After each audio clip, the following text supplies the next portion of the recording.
साथियों, परम पूज्य बाबा साहब डॉक्टर अम्बेडकर ने लिखी किताब बुद्धा एंड इज धम्मा अंग्रेजी में, उसका अनुवाद किया डॉक्टर भदंत आनंद कोशाना ने हिंदी में। तो किताब का नाम रखा उन्होंने बुद्धा एंड इज धम्मा का व्याकरण करके लिखा भगवान बुद्ध और उनका धर्म। तो उसको मैं वीडियो के द्वारा ही लोगों तक पहुंचाना चाह रहा हूँ।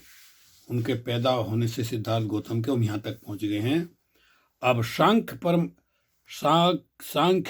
परंपरा का अध्ययन। भृगु के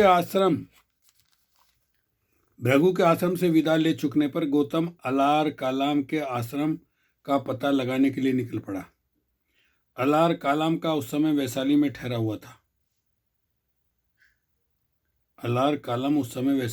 हुआ था। गौतम उधर गया। वैशाली पहुंचकर वह उसके आश्रम पहुंचा।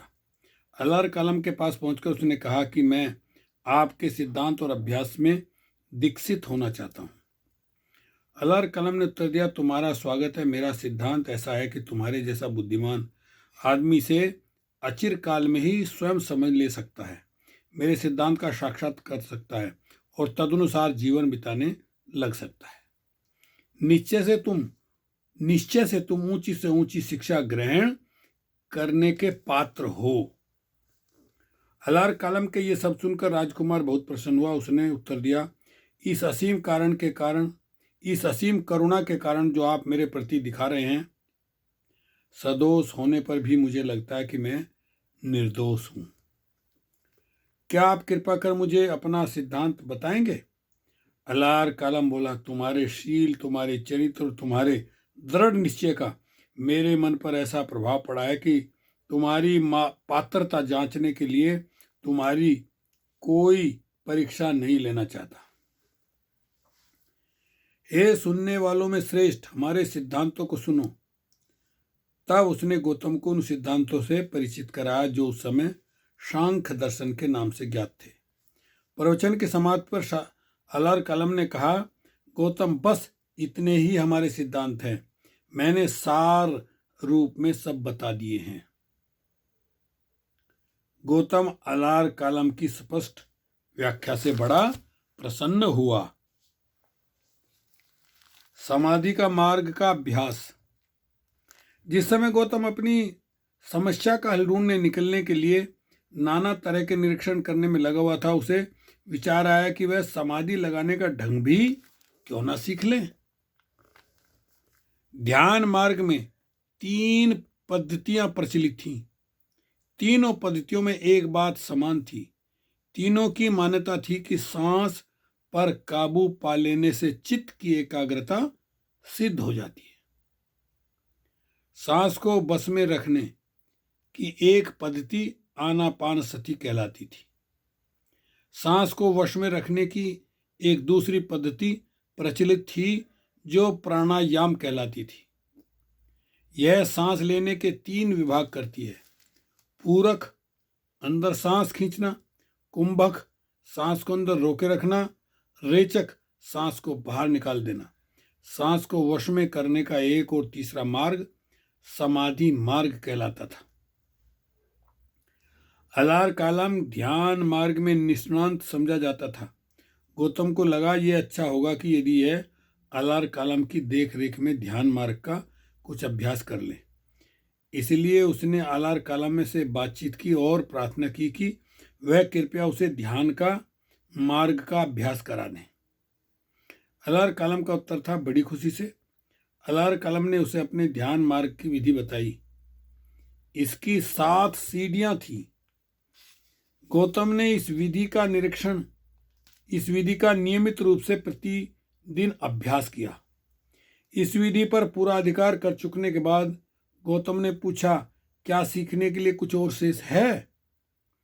अलार कालाम का उत्तर था, मित्र, नहीं, इसके अतिरिक्त मेरे पास सिखाने के लिए कुछ नहीं। गौतम ने अलार कालाम से विदा ली। गौतम ने उद्दक राम पुत्र नाम के एक दूसरे योगी के बारे में सुना, जिसकी ख्याति थी कि उसने एक ऐसी ध्यान विधि का आविष्कार किया है कि उससे ध्यानी अलार कलम की ध्यान विधि की अपेक्षा एक सीढ़ी ऊपर चढ़ जाती है।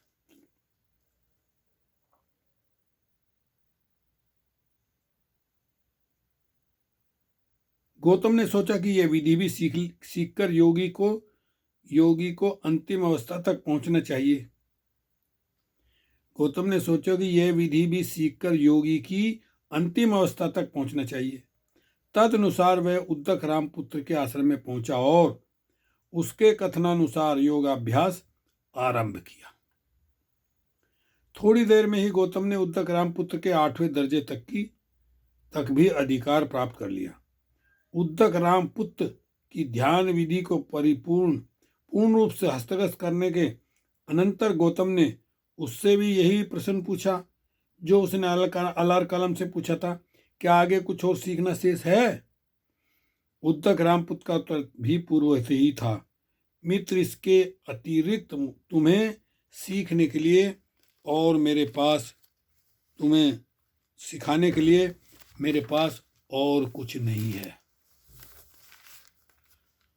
अलार कलम और उद्दक रामपुत्र दोनों ध्यानाचार्य के रूप में कौशल जनपद में प्रसिद्ध थे, लेकिन गौतम ने सुना था कि मगध जनपद में भी वैसे ही ध्यानाचार्य हैं। उसने सोचा कि उसे उनकी भी विधि सीख लेनी चाहिए। तदनुसार गौतम मगध गया। उसने देखा कि यद्यपि उनकी भी ध्यान विधि का आधार श्वास पर काबू पाना ही था, तो भी जो ध्यान विधि कौशल जनपद में प्रचलित थी उससे वह सर्वथा भिन्न थी। इस ध्यान विधि की विशेषता यह थी कि यह सांस का सर्वथा निरोध करके चित्त की एकाग्रता का संपादन करती थी। गौतम ने यह विधि सीखी। जब उसने सांस को रोककर चित्त को एकाग्र करने का प्रयास किया तो उसने देखा कि उसके कानों में से बड़ी तीव्र आवाज आती है और अपना सिर उसे ऐसा प्रतीत होने लगा मानो कोई तेज चाकू से चीर रहा हो। यह बड़ी कष्टदायक विधि थी, लेकिन गौतम ने इस पर भी अधिकार प्राप्त कर ही लिया। इस प्रकार उसने समाधि मार्ग का अभ्यास किया। चलिए, वीडियो लंबी ना हो, छोटा छोटा अगली वीडियो में इसके आगे का वर्णन करेंगे। ओके, शुक्रिया, धन्यवाद।